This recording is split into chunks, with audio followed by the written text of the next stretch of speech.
ఓం నమ శివాయ. శ్రీమాత్రే నమః. శ్రీశైల దేవస్థాన ఎగ్జిక్యూటివ్ అధికారిగా నేను ఈ యొక్క మీడియా ముందుకు రావటం జరిగింది. మొన్నటి రోజు అనగా 29/6/2025 సాయంత్రం సుమారు 4 గంటలకు ఆ ప్రాంతంలో కావలికి చెందినటువంటి శరత్ చంద్ర, అదేవిధంగా వారితో పాటు మరొక ముగ్గురు డివోటీస్ కార్యాలయానికి రావడం జరిగింది. వారు వచ్చి మన లడ్డు ప్రసాదంలో బొద్దింక ఉన్నట్లుగా వారు ఫిర్యాదు దాఖలు చేయడం జరిగింది. సదరు ఫిర్యాదు తీవ్రత దృష్ట్యా, అదేవిధంగా సదరు భక్తుల యొక్క మనోభావాల్ని దృష్టిలో పెట్టుకొని వెంటనే విచారణ చేపట్టడం జరిగింది. మా దేవస్థానానికి సంబంధించినటువంటి డిప్యూటీ ఎగ్జిక్యూటివ్ ఆఫీసర్ రమణమ్మ గారు, అదేవిధంగా టెంపుల్ ఏఈఓ హరిదాస్ గారు ఆధ్వర్యంలో ఇద్దరు 2 మెన్ కమిటీని ఏర్పాటు చేయడం జరిగింది. ఆ ఇద్దరు కూడా నా పర్యవేక్షణలో వెంటనే మరి లడ్డు తయారీ ప్రాంతానికి, అదేవిధంగా అక్కడి నుంచి మనం పంపిణీ చేసేటువంటి విక్రయ కేంద్రానికి, అక్కడ ఉన్నటువంటి పరిసరాలు అన్నింటినీ కూడా గమనించడం జరిగింది. మన లడ్డు ప్రసాదం తయారీకి సంబంధించి మన పోటు ఇప్పటికే సాంకేతిక పరిజ్ఞానంగా కానీ, అదేవిధంగా తయారు చేసే పరిసరాలు అన్నీ కూడా ఎటువంటి బొద్దింకలు కానీ లేదా ఇతరత్ర ఏ క్రిమి కీటకాలు ఆ యొక్క ప్రవేశంలో వచ్చేటువంటి అవకాశం లేకుండా చుట్టూ మనకు గ్లాసు ఏర్పాటు చేయడం, ఆ గ్లాసు మీద కూడా మనకు ఏదైతే ఈ మెష్ డోర్ లాంటి క్రిమి కీటకాలు రాకుండా ఉండడానికి మెష్ను కూడా మనం ఏర్పాటు చేసాం. అదేవిధంగా ఎగ్జాస్ట్ అంటే వేడి ఇలాంటి వాటిని బయటకు వెళ్ళటానికి సాంకేతికంగా మనం పరిజ్ఞానంతో అత్యంత ఆధునికమైనటువంటి వ్యవస్థను ఏర్పాటు చేసాం. అదేవిధంగా మన ఫ్లోరింగ్ అంతా కూడా గ్రానైట్ రాయిడ్ తోటి నిర్మాణం చేయబడింది. మన కిచెన్ హైజీనిక్గా ఉంటుంది. ఎక్కడా కూడా క్రిమి కీటకాలు మన పోటు ఏదైతే లడ్డు తయారీ కేంద్రం ఉందో దాంట్లోకి ప్రవేశించే అవకాశం లేదు. అదేవిధంగా అక్కడ తయారైనటువంటి లడ్డు ఏదైతే ఉందో మనం ట్రైల్ ద్వారా కంటైనర్ అంటే క్లోజ్ చేసినటువంటి కంటైనర్ ద్వారా మాత్రమే మనం విక్రయ కేంద్రాలకి పంపిస్తున్నాం. భక్తుల యొక్క అవసరాలను బట్టి, అదేవిధంగా శని ఆది సోమ 3 రోజుల పాటు మనకు భక్తుల యొక్క రద్దీ ఎక్కువ ఉంటుంది కాబట్టి దాని అవసరాన్ని బట్టి తయారు చేసినటువంటి పోటు కేంద్రం నుంచి మనం సరఫరా చేసుకుంటాం. ఇక్కడెక్కడా కూడా ఎక్కడా ఒక చిన్న అపరిశుభ్రమైనటువంటి వాతావరణం కానీ ఇతరత్ర ఏ విధమైనటువంటి లేవు. అందువల్ల ఏదైతే ఈ భక్తుడు ఆరోపణ చేశారో వారి యొక్క వివరాలకు సంబంధించినటువంటి విషయాన్ని, అదేవిధంగా ఆ భక్తుడు కొనుగోలు చేసినటువంటి లడ్డు కేంద్రంలో ఏదైతే 6 నెంబర్ అని చెప్పేసి చెప్పడం జరిగింది, ఆ కేంద్రం ఉన్నటువంటి సీసీ ఫుటేజ్ మొత్తాన్ని కూడా మేము వెరిఫై చేయడం జరిగింది.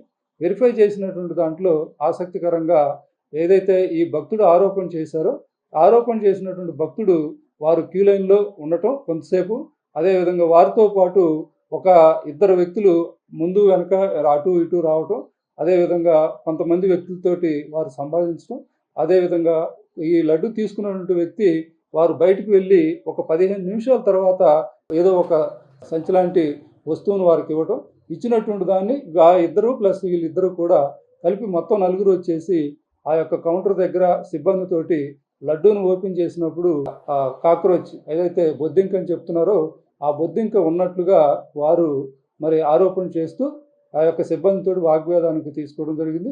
అదేవిధంగా బయట ఈ విషయాలన్నింటినీ కూడా వారు ముందుగానే రికార్డ్ చేసినటువంటి విషయం, అదేవిధంగా నాకు ఏదైతే ఫిర్యాదు ఇచ్చారో ఆ ఫిర్యాదు ఇచ్చినటువంటి ప్రతిని కూడా ముందస్తుగా ఎలక్ట్రానిక్ మీడియాకి పంపించడం జరిగింది. అది బిగ్ టీవీ అనేటువంటి వారికి పంపించడం ద్వారా వారు 3:58 అదే రోజు వాళ్ళ యొక్క ఎక్స్ ట్విట్టర్ ఖాతాలో మరి పోస్ట్ చేయడం జరిగింది.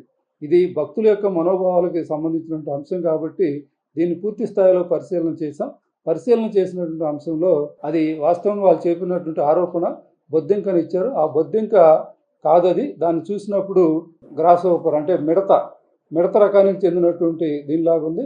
ఏదైనా సరే ఒక క్రిమి కీటకం ఏదైనా మనం తయారు చేసేటువంటి ఆహార పదార్థంలో పడితే 100 డిగ్రీలు సుమారు పైబడి మనం వేడి చేయటం ద్వారా ఆ యొక్క పాకం కానీ ఇవన్నీ కూడా మనం లడ్డు తయారు చేసేటప్పుడు ఏ ఒక్కటి పడినా కూడా అక్కడ బ్రతికేటువంటి అవకాశం లేదు.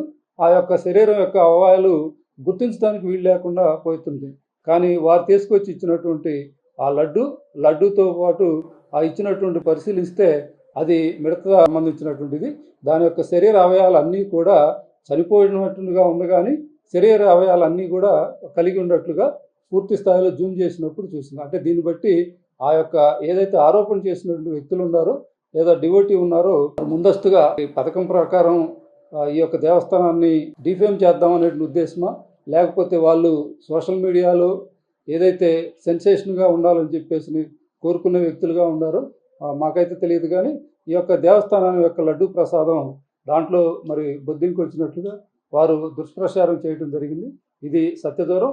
ఉన్నటువంటి 7 ప్రధానమైనటువంటి టెంపుల్స్ అంటే తిరుమల తర్వాత ఉన్నటువంటి వాటిలో అత్యంత పెద్ద టెంపుల్ మరి శ్రీశైలంలో. ఈ శ్రీశైలానికి సంబంధించి తిరుమల తరహాలో వీలైనంత వరకు ప్రతి ఒక్క విషయంలో కూడా అత్యంత ఆధునిక సాంకేతిక పరిజ్ఞానం ఉపయోగించి మనం లడ్డు తయారీలో కూడా అన్ని రకాలుగా ఉంటున్నాం. అదేవిధంగా సిబ్బంది వారు తలకి గ్లౌజ్ వేసుకుంటారు, చేతికి గ్లౌజ్ వేసుకుంటారు. తయారీ కేంద్రం అంతా కూడా ఎప్పటికప్పుడు పరిశుభ్రంగా ఉంచడం, అదేవిధంగా ఫ్యూమిగేషన్ జరుగుతుంది. ప్రతి వారం కూడా శానిటేషన్కి సంబంధించినటువంటి ఈ క్రిమికీటకాలు అలాంటివి రాకుండా ఉండటానికి ప్రతి చర్యలు కూడా తీసుకోవడం జరిగింది. అదేవిధంగా మాకు ఆల్రెడీ ప్రతి నెల గెజిటెడ్ ఫుడ్ ఇన్స్పెక్టరు నంద్యాల వారు మనకు తనిఖీ వస్తారు. తనిఖీ వచ్చినప్పుడు మన దగ్గర ఏదైతే దిట్టం మనం ప్రావిజన్స్ ఇస్తామో ఆ ప్రావిజన్స్ని పరిశీలిస్తారు. కొన్ని శాంపుల్స్ తీసుకొని వెళ్ళి అక్కడ వారు పరిశీలించినటువంటి దీని ప్రకారం సర్టిఫికేషన్ కూడా ప్రతి నెల మా దగ్గర ఉన్నది.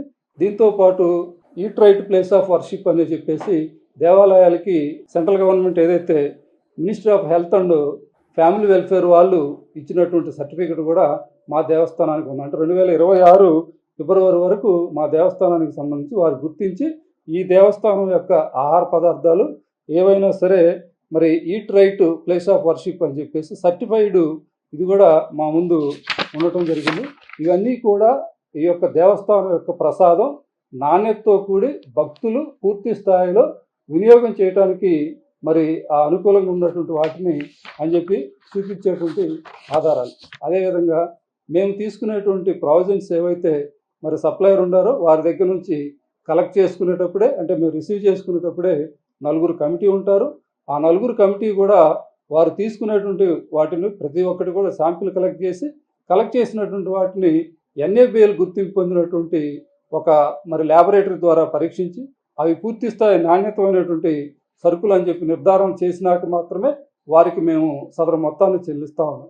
ఇలాంటివి అన్నింటినీ పరిగణలోకి తీసుకున్నాక ఎవరైతే భక్తులు ఆరోపణ చేశారో వారు దురుద్దేశంతో కూడినటువంటి మరి దీన్ని తీయటం, అదేవిధంగా ఆ లడ్డు ఓపెన్ చేసినప్పుడు కూడా ఆ రెండింటి మధ్య ఏవైతే 2 ఓపెన్ చేసినట్టు ఉందో దాంట్లో ఇన్సర్ట్ చేసింది. ఎక్కడో కూడా ఆ లడ్డు కలర్ చేంజ్ కాలేదు. అదేవిధంగా క్రిమికీటకాలు ఏదైనా చనిపోతే దాని యొక్క కలర్ మారుతుంది, అదేవిధంగా వాసన వచ్చేటువంటి అవకాశం కూడా ఉంది.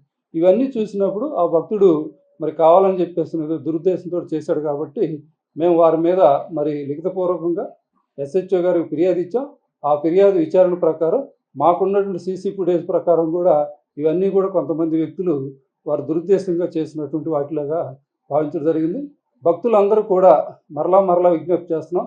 శ్రీశైల దేవస్థానం పరమ పవిత్రమైనటువంటి మరి శైవక్షేత్రం. ఇది 12 జ్యోతిర్లింగం, అదేవిధంగా మరి అష్టాదశ శక్తిపీఠంగా ఒకే ఆలయ ప్రాంగణంలో భారతదేశంలో కాదు ప్రపంచంలో ఎక్కడా లేనటువంటి మరి శైవక్షేత్రం. అలాంటి క్షేత్రంలో మాకు పనిచేసే అవకాశం రావటం మా పూర్వజన్మ సుకృతంగా భావిస్తూ ఇక్కడ సేవా దృక్పథంతో పనిచేస్తూ భక్తుల యొక్క అవసరాలు వారి మనోభావాల మీదనే మేము ఉద్యోగ ధర్మాన్ని నిర్వహిస్తున్నామని చెప్పేసి తెలియజేస్తూ గౌరవ ముఖ్యమంత్రి వర్యులు అదేవిధంగా దేవాదాయ శాఖ మంత్రి వర్యులు ఎప్పటికప్పుడు మాకు ఇచ్చేటువంటి సూచనల ప్రకారం ఈ దేవస్థానం యొక్క మరి పేరు ప్రతిష్టలకు భంగకరం కాకుండా భక్తుల యొక్క అవసరాల దృష్ట్యా మరి ప్రతి చర్య తీసుకుంటూ ఇలాంటి వ్యక్తులు ఆ యొక్క దేవస్థానం ప్రతిష్టను దెబ్బతీయటం అనేది బాధాకరం. అలాంటివి ఎవరు కూడా చేయకూడదని చెప్పేసి భవిష్యత్తులో ఇలాంటి సంఘటనలు మరి పునరావృతం కాకుండా భక్తులు సమయం పాటించవలసిందిగా ఈ సందర్భంగా విజ్ఞప్తి చేస్తున్నాం. అసలైన తొలి వెలుగు. ఫాలో వాట్సాప్ @తొలి వెలుగు official.